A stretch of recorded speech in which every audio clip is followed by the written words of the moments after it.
Yes, dear students, good morning to all of you बच्चों.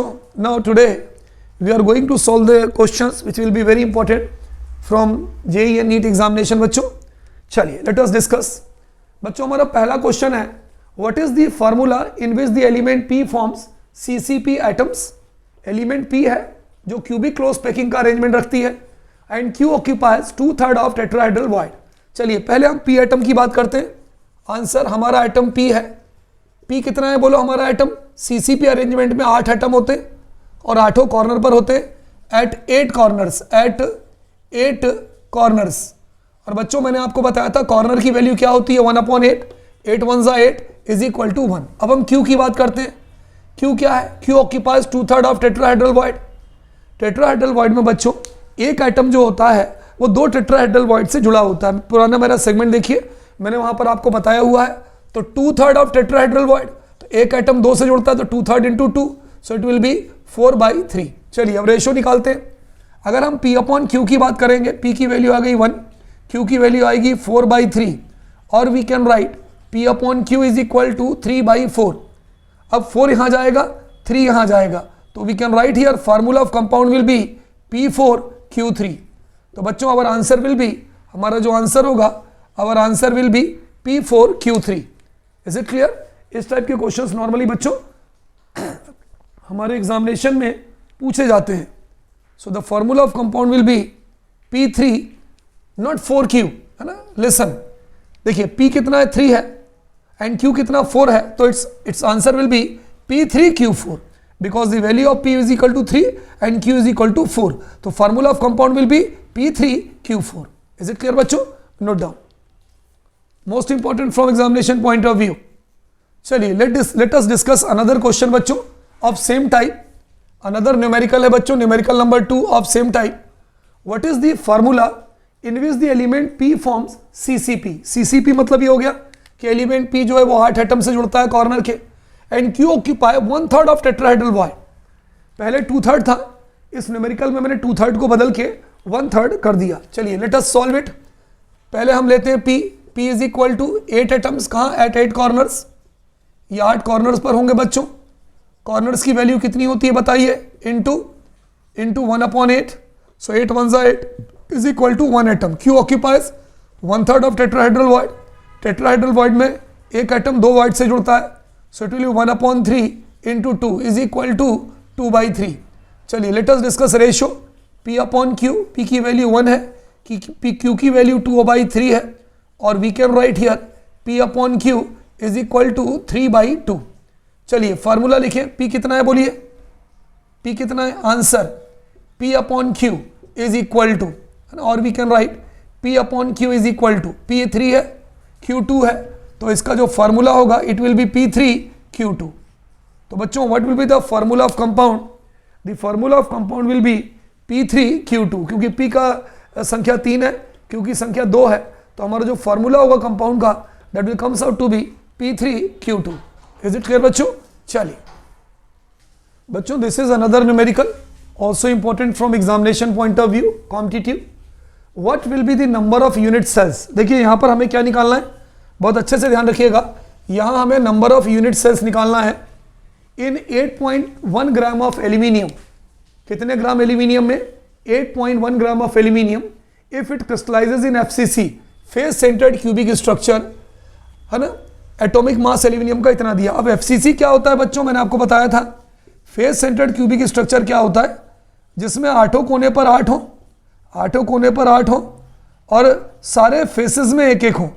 तो 8 कोने पर 8 हो तो 8 इंटू 1/8 इज इक्वल टू ये 1 आ गया. और 6 फेसेस पे तो 6 इंटू 1/2 इज इक्वल टू 3 आ गया. ठीक है. अगर आप इसका अरेंजमेंट देखो तो इसका अरेंजमेंट ये होता है कि 8 into 1/8 plus 6 into 1/2. Total number of atoms Z. Total number of atoms किसे बोलते हैं Z. तो Z की वैल्यू 8 1 8 1 और प्लस ही आ गया 3, 2 3 6, तो Z की वैल्यू आपकी कितनी आ गई 4. तो कोई अगर आपसे बोले कि इस पर्टिकुलर न्यूमेरिकल में हमारे टोटल नंबर ऑफ एटम्स कितने आएंगे, हमारे टोटल नंबर ऑफ एटम्स बच्चों 4 आएंगे. चलिए एटॉमिक मास कितना हो गया 27. अब देखिए 27 ग्राम एल्यूमिनियम में जो टोटल नंबर ऑफ एटम्स होंगे वो एवोगैड्रो नंबर के बराबर होंगे. आपको मालूम है कि किसी भी एटम्स में जो टोटल नंबर ऑफ एटम्स है, जो मॉलिक्यूल्स होते हैं, वो एवोगैड्रो नंबर के बराबर होते हैं. तो 6.023 इंटू 10⁻23। अब हमें 8.1 ग्राम एल्यूमिनियम में चाहिए, तो 8.1 ग्राम एल्यूमिनियम में क्या हो जाएगा, 6.023 upon into 10⁻23 divided by 27 into 8.1। तो हमारा 8.1 ग्राम ऑफ एल्यूमिनियम में जो हमारे टोटल नंबर ऑफ एटम्स होंगे वो हो जाएंगे 1.806 इंटू 10⁻23। अब हमें निकालना number of atoms, number of unit cell. हमारा क्वेश्चन भी ये था कि number of unit cell, number of unit cell बराबर होता है कि number of atoms in number of atoms divided by total number of atoms present in unit cells. तो नंबर ऑफ एटम्स आपको कितना आ गया, 1.806 into 10⁻23 divided by total number of atoms जो हमने निकाला था कितना आ गया, 4। कैसे निकाला आपको ये मालूम है, एफसीसी के लिए अलग होता है, बॉडी सेंटर्ड के लिए 2 होता है और कॉर्नर्स के लिए 8 होता है। तो 1.806 इंटू 10⁻23 डिवाइडेड बाई 4 जो जेड निकाला है, तो ये हमारा आंसर आ जाएगा 4.51 इंटू 10⁻23 unit cells. Is it clear? चलिए do its practice of this type of numerical. बच्चों let us take another example, very important question बच्चों। What is the formula of a compound in which element Y form CCP? CCP के लिए भी corner atom बच्चों 8 होते हैं और SCP के लिए भी हमारे कॉर्नर एटम 8 होते हैं, इस बात को ध्यान रखिएगा। चलिए, and X occupied 2/3 of octahedral void. Octahedral void में क्या होता है बच्चों, एक एटम केवल एक ऑक्टाहेड्रल वॉइड से जुड़ता है। चलिए लेट अस सी, एक एटम केवल एक ऑक्टाहेड्रल वॉइड से जुड़ता है, ये ध्यान रखिएगा। चलिए हम इसको सॉल्व करते हैं आंसर। पहले हम Y देखते हैं। Y CCP है, 8 एटम्स होगा एट 8 कॉर्नर्स, 8 कॉर्नर पे 8 एटम होंगे इंटू 1/8, तो it will comes out to be 1 atom. चलिए X की बात करते हैं, X कितना है, 2/3 है। ऑक्टाहेड्रल वॉइड में एक एटम एक वॉइड से जुड़ता है, इट विल बी 2/3। रेशो निकाले X बाय Y का, X का कितना आया बताइए, X का आया 2/3 और Y का आया 1। टोटल रेशो निकालें भाई XY का, तो ये हो जाएगा 2/3। तो हमारा आंसर कितना हो जाएगा, X2 है Y3 है, तो it will B X2 Y3। So what will be the answer of this question बच्चों, हमारा आंसर हो जाएगा बच्चों X2 Y3। बहुत इंपॉर्टेंट है, इस तरह के न्यूमेरिकल्स हमारे पेपर में पूछे जाते हैं जी। इज इट क्लियर बच्चों? चलिए नोट डाउन। बच्चों हमारा अगला न्यूमेरिकल है, silver crystallises in FCC lattice, face centered cubic lattice, and if edge length of unit cell is 4.07 into 10 की power -8 centimeter and density of silver is 10.5 gram centimeter -3, what will be the atomic mass of silver? Okay बच्चों, चलिए let us सी। तो बच्चों अगर हम इसको देखें तो डेंसिटी, देखिए हमें क्या करना है, what will be the atomic mass of silver, हमें बच्चों सिल्वर का एटॉमिक मास निकालना है, ठीक है। चलिए D is equal to Z into M divided by A³ into Avogadro number. This is the formula of density to determine the density of unit cell. अब हमें मास चाहिए, तो यदि हम मास निकाल लें तो D into A³ into Na divided by Z। Density हमें कितनी दी है, 10.5। ए एज लेंथ हमारी कितनी है, 4.07 इंटू 10 की पावर -8, तो हमने इसका क्यूब कर दिया। और हमारा एवोगैड्रो नंबर की वैल्यू हमें सबको मालूम है 6.023 इंटू 10 की पावर 23। Z हमें निकालना है। अब ये फेस सेंटर्ड क्यूबिक है बच्चों, आपको मालूम है कि अगर हम फेस सेंटर्ड क्यूबिक की बात करें, इसके पिछले वाले न्यूमेरिकल में भी मैंने आपको बताया था, फेस सेंटर्ड क्यूबिक में जो एटम्स होते हैं ये 8 कॉर्नर्स पे होते हैं, 8 कॉर्नर्स पे होते हैं, और जो एटम्स होते हैं वो 6 फेसेस पे होते हैं। तो क्या हो जाएगा, 8 into 1/8 plus 6 into 1/3, so 8 1 8 is equal to 1, और ये 6 है, 1/2 होता है, 2 3 6, सो 1 + 3 इज इक्वल टू 4। तो Z की वैल्यू कितनी आ गई, 4। If you solve it then our answer will be 106.54 gram per mole. तो बच्चों इसका जो आंसर है इस न्यूमेरिकल का, that is 106.54 gram per mole. Is it clear बच्चों? चलिए बच्चों, this is another numerical where you have to find out the density, ठीक है। सो न्यूमेरिकल क्या है, an element crystallizes in FCC, face centred cubic form में कोई element है जो क्रिस्टलाइज हो रहा है, ठीक है। FCC का आपको मालूम है कि हमने पढ़ाया है कि फेस सेंटर्ड क्यूबिक के लिए हमारी Z की वैल्यू 4 आती है।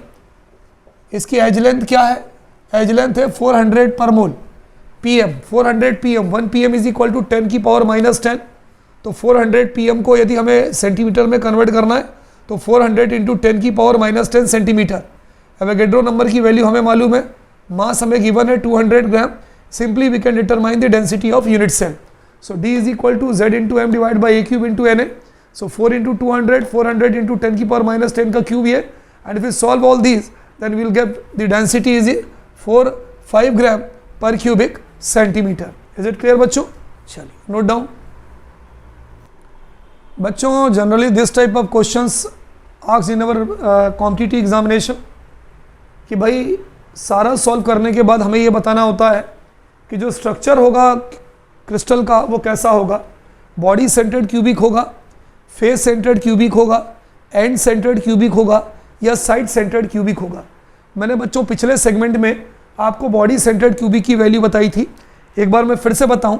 यदि आप बॉडी सेंटर्ड की बात करें तो मैंने आपको बॉडी सेंटर्ड कुछ ऐसा बताया था। यहाँ देखिए कि 8 एटम्स होते हैं जो 8 कॉर्नर्स पर होते हैं और एक एटम सेंटर पे होता है। तो अगर हम Z निकालें इसके लिए तो 8 इंटू 1/8, 8 है, 8 कोने पर है और एक सेंटर में है तो सेंटर वाले के लिए वैल्यू 1 होती है, तो 1 + 1 इज इक्वल टू 2। तो चूंकि यहाँ पे हमारा नंबर ऑफ एटम Z की वैल्यू 2 आ रही है, इसलिए अगर हमसे पूछा जाए इस न्यूमेरिकल के बाद कि जो एटम है वो कौन सा होगा, बॉडी सेंटर्ड क्यूबिक होगा या फेस सेंटर्ड क्यूबिक होगा या एंड सेंटर्ड क्यूबिक होगा, तो हम Z की वैल्यू देख के बता सकते हैं। अगर हमारी Z की वैल्यू 4 होती है तो बताइए कौन सा होगा, फेस सेंटर्ड क्यूबिक होगा। यदि हमारी Z की वैल्यू 2 होती है तो ये बॉडी सेंटर्ड क्यूबिक होगा।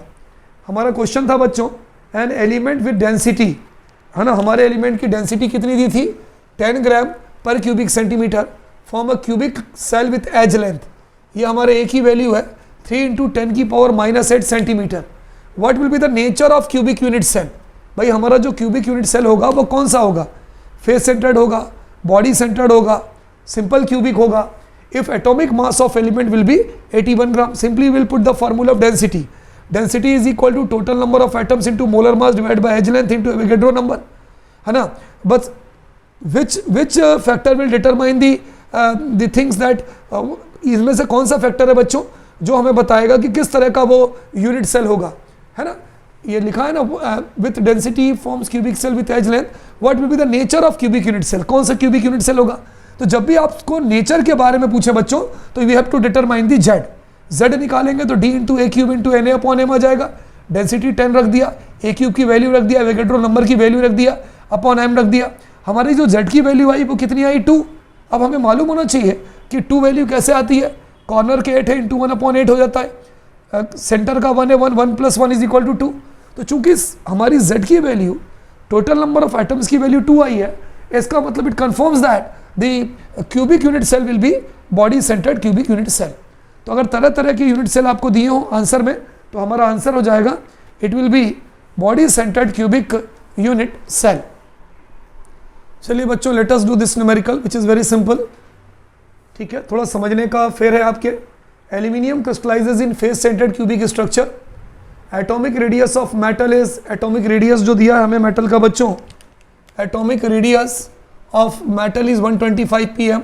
What is the length of the side, मतलब we have to determine length of the side of unit cell, it means we have to determine the a. Radius कितना दिया, 125 pm। अगर हम centimetre में convert करते हैं तो 10⁻⁻10, और यदि मीटर में कन्वर्ट करेंगे तो 10⁻⁻12 मीटर, है ना। फेस सेंटर्ड क्यूबिक के लिए हमारे रेडियस का फार्मूला क्या होता है, 4r is equal to √2a, और हमें एज लेंथ निकालनी है तो a is equal to 4r upon √2। 4 की वैल्यू ये दी है, रेडियस हमारा 125 इंटू 10⁻12 मीटर है upon √2। If you solve it our answer will be 354 pm। Is it clear बच्चों? तो simply here we have determine the edge length. बच्चों, our next question is what is the radius of sodium atom? Sodium atom का क्या radius होगा if it crystallizes in BCC? तो बच्चों मैंने आपको फार्मूला बताया था कि BCC के लिए रेडियस और एज लेंथ का क्या रिलेशन होती है, फेस सेंटर्ड क्यूबिक के लिए क्या रिलेशन होती है, बॉडी सेंटर्ड क्यूबिक के लिए क्या रिलेशन होती है। तो अगर हम यहाँ बात करें कि बॉडी सेंटर्ड क्यूबिक की अगर हम रिलेशन की बात करें तो बॉडी सेंटर्ड क्यूबिक की जो रिलेशन होती है हमारी वो होती है 4r is equal to √3a। क्या होती है बच्चों, relation will be 4r is equal to √3a। Clear, तो r is equal to √3a/4 हो जाएगा। √3 की जगह √3, हमें एज लेंथ कितना दिया है, 400 pm दिया है, वी हैव पुट हियर 400/4, क्योंकि BCC के लिए बॉडी सेंटर्ड क्यूबिक स्ट्रक्चर के लिए जो है 4 है। वैसे भी आप 4 डायरेक्ट दिया, वहाँ जरूरत नहीं है, सीधे आपने 4 रख लिया, तो our radius will be 173.2 pm। Clear बच्चों, चलिए बच्चों, let us see another numerical very important from examination point of view, where you have to determine the number of ions, कि जो भी क्रिस्टल बना है उस पर कितने पॉजिटिव आयंस होंगे और कितने नेगेटिव आयंस होंगे। देखिए हमारा क्वेश्चन ये था बच्चों, iron 2 oxide has a cubic structure, है ना, फेरिक ऑक्साइड या जो भी ऑक्साइड है, इसके फेरिक ऑक्साइड ही होगा, इसके जो है क्यूबिक स्ट्रक्चर है और इसकी हर साइड की जो लेंथ है वो है 5 आर्मस्ट्रॉन्ग है। बच्चों हमको मालूम होना चाहिए 1 आर्मस्ट्रॉन्ग इज इक्वल टू होता है 10⁻⁻10 मीटर या 10⁻⁻8 सेंटीमीटर। तो हमने आर्मस्ट्रॉन्ग को जब सेंटीमीटर में कन्वर्ट किया तो ये हो जाएगा 5 × 10⁻8 सेंटीमीटर। इज इट क्लियर बच्चों? क्यों? क्योंकि हमें इसकी जो डेंसिटी दी है वो सेंटीमीटर में दी है, इसलिए हमने इसको सेंटीमीटर में कन्वर्ट कर लिया। चलिए आगे बढ़ते हैं। Density is equal to Z/m/a³ × Na। हमें नंबर ऑफ आयंस निकालना है, तो हमें नंबर ऑफ एटम्स निकालना होगा, क्योंकि if you determine the number of atoms so it will give us the total number of iron and total number of oxide ions. चलिए, तो Z इज इक्वल टू क्या हो जाएगा बोलो, D/a³ × Na divided by m। ये 4 आ गया, 4, क्योंकि हमारी डेंसिटी जो थी वो कितनी थी बच्चों, 4 ग्राम पर क्यूबिक सेंटीमीटर, इंटू 5 × 10⁻⁻8 का हमने क्यूब कर दिया। एवोगैड्रो नंबर की वैल्यू सबको मालूम है 6.023 × 10⁻23/72। अब ये 72 कहाँ से आया, इसकी बात ध्यान रखिए। हमें मास निकालना है, मोलर मास। टोटल अगर हम सॉलिड का मोलर मास निकालें तो आयरन का मोलर मास कितना है, 56, सो इट विल बी आयरन 56 और ऑक्सीजन का 16 है। तो मोलर मास निकालने के लिए हम टोटल दोनों को मास को प्लस कर देंगे, तो it will comes out to be 72। तो नीचे आ जाएगा m की वैल्यू 72। If will solve it and find out the value of Z, that its value will comes out to be 4। तो अब चूंकि हमारे number of atoms, total number of atoms 4 हैं, it means we can say it will contain number of ferric ion is equal to 4 and number of oxide ion is equal to 4। तो हमसे हमारे paper में यही पूछा गया था कि what will be the number of ferric and oxide ion present in each unit cell. तो number of ferric and oxide ion which will be present in each unit cell will be 4। Is it clear बच्चों? चलिए, तो बच्चों इस तरह के जो numericals हैं उनकी आप प्रैक्टिस करिएगा, और बाकी जो चीज़ें हैं वो जो इस यूनिट के अंदर इंपॉर्टेंट हो सकती थी, each things has been explained by me very clearly in various segments. तो स्पेशली इस न्यूमेरिकल की भी प्रैक्टिस करिएगा, क्योंकि numericals will be asked in your examination. ठीक है, अगले सेगमेंट में बच्चों, that will going to be our last segment, I will explain you various type of MCQs। तो I will explain around 60 to 70 MCQs so that it will be very essential for your practice। ठीक है, तो जो हमारा last segment होगा इसमें बच्चों will discuss multiple choice questions that will ask in your JEE and NEET examinations. ठीक है, तो okay students, good day to all of you बच्चों।